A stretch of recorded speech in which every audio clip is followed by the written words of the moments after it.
अस्सलाम वालेकुम नाज़रीन, आज हम बात करेंगे एहतजाज, धरनों और पुरतशद्दुद मुज़ाहरों के हवाले से। आपने बहुत सालों से कभी फैज़ाबाद के अंदर धरना देखा होगा, कभी अडयाला जेल के बाहर बहुत से एहतजाज देखे होंगे, कभी लाहौर, कभी पिंडी, कभी इस्लामाबाद की सड़कों के ऊपर एहतजाज करते हुए नौजवान, ख़वातीन, बच्चे, बूढ़े, हर कोई जो है वो एहतजाज के लिए ऐसे मकामात का इंतख़ाब करता था जहाँ पे पूरा इलाका जो है वो चौक हो जाता था। और इसी बिना के ऊपर अब पंजाब हुकूमत की जानिब से एक नया कानून लाया जा रहा है। इस कानून के मुताबिक आपको बताएं कि ये कानून होगा Punjab establishment of high security zone. इस हवाले से आपको बताएं कि ये एक्ट जो है ये लाया जा रहा है क्योंकि अडयाला के बाहर भी आपने बहुत से एहतजाज रोज़ाना की बुनियाद के ऊपर देखे और उसकी वजह से जो सिक्योरिटी रिस्क है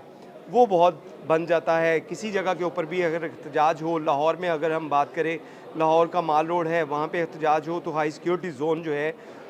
इसके अंदर भी एहतजाज की वजह से लोगों को काफ़ी मुश्किलात का सामना करना पड़ता है और उसके साथ साथ हुकूमत को इसके इंतज़ामात के लिए अच्छी खासी नफरी जो है उसकी डिप्लॉयमेंट करनी पड़ती है। लेकिन अब ये कानून जो पास किया जा रहा है, इस कानून के मुताबिक पंजाब हुकूमत पंजाब के अंदर मुख्तलिफ़ मकामात को हाई सिक्योरिटी ज़ोन जो है वो डिक्लेयर कर सकती है। ऐसा ही हाई सिक्योरिटी ज़ोन जो है आपने इस्लामाबाद में सुना होगा, जहाँ पे एक बहुत तवील एहतजाज भी हुआ था, 126 दिन का धरना था और पाकिस्तान तहरीक-ए-इंसाफ की जानिब से और मुख्तलिफ़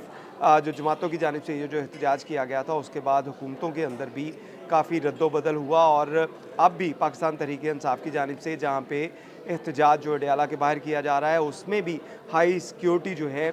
वो इश्यूज़ क्रिएट हो रहे हैं। तो इसी बिना के ऊपर अब हाई सिक्योरिटी ज़ोन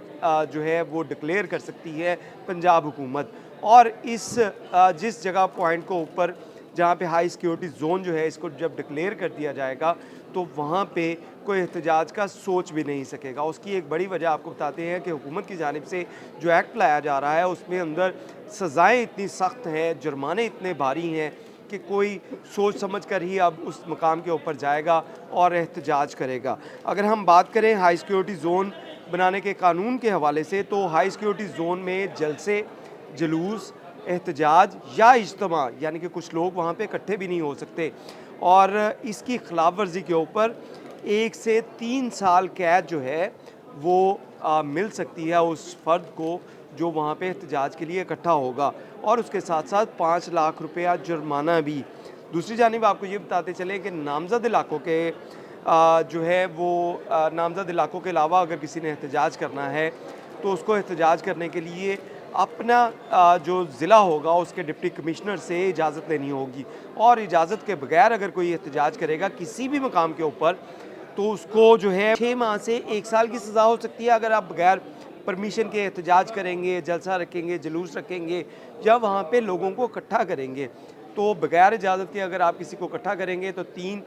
6 माह से लेकर 1 साल की सज़ा हो सकती है और उसके साथ साथ 3 लाख रुपए तक जुर्माना भी हो सकता है। इसी तरह इस एहतजाज के दौरान अगर सरकारी या निजी इमलाक को जो नुकसान पहुँचता है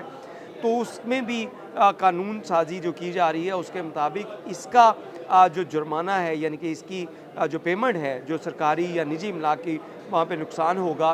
तो उसकी पेमेंट भी उस एहतजाज करने वाले से ली जाएगी और ये पेमेंट जो है वो जुर्मानों की मद में भी हो सकती है। यानी कि उसको इतना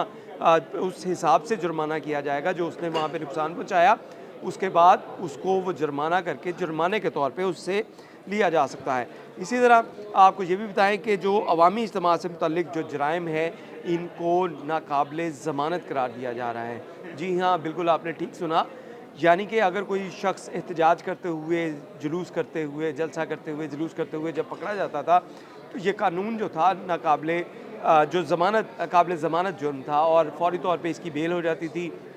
और जो है वो अदालतों के अंदर काफ़ी अरसा तक ये केसेस जो हैं वो बाद में जो है वो लगते रहते थे लेकिन इनको कोई सीरियस नहीं लेता था। लेकिन अब ये कानून जो पास किया जा रहा है इसके मुताबिक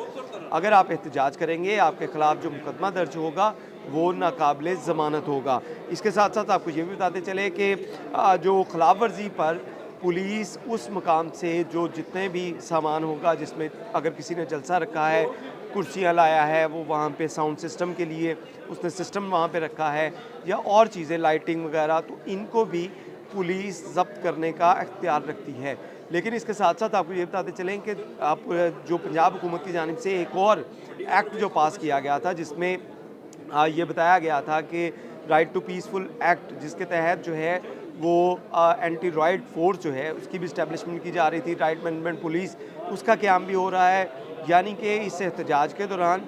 पुलिस के पास ज़्यादा से ज़्यादा इख्तियारात आ रहे हैं, गवर्नमेंट ज़्यादा से ज़्यादा जो है इसके ऊपर सज़ाएँ जो नाफ़िज़ करने जा रही है, और अदालतों को बाउंड किया जाएगा। यानी कि बाउंड से मुराद ये है कि इसके लिए खसूसी अदालतें हैं, उनका भी क़याम अमल में लाया जाएगा, ताकि अदालतों के ऊपर, जो मौजूदा अदालतें हैं उनके ऊपर ज़्यादा बोझ ना पड़े, और नई अदालतें ऐसे कोई भी केसेस हों तो उनको फ़ौरी तौर पे वाइंड अप करें, और जल्द अज़ जल्द ऐसे अफराद को सज़ाएँ सुनाई जाएँ, या उनको जो है वो रिलीज़ किया जाए। तो हुकूमत जो है वो काफ़ी संजीदा है ऐसे मामलात में, कि वो एहतजाज देखना नहीं चाहते। लोगों ने जहाँ पे एहतजाज करना है तो उससे पहले उसको डिप्टी कमिश्नर से परमिशन लेनी होगी, उसके बाद वो जाकर एहतजाज कर सकते हैं। तो लिहाजा हमारा काम था आपको बताना, और आपने अगर किसी जगह के ऊपर एहतजाज करना है तो इससे पहले या तो डिप्टी कमिश्नर से इजाज़त लें, अगर नहीं लेनी तो उसके लिए आपको 3 से जो 6 साल की सज़ा तक हो सकती है। तो लिहाजा अपना और अपने बच्चों का फ्यूचर जो है वो महफूज बनाएँ, और एहतजाज से पहले हुकूमत से इजाज़त ज़रूर ले लें। बहुत शुक्रिया।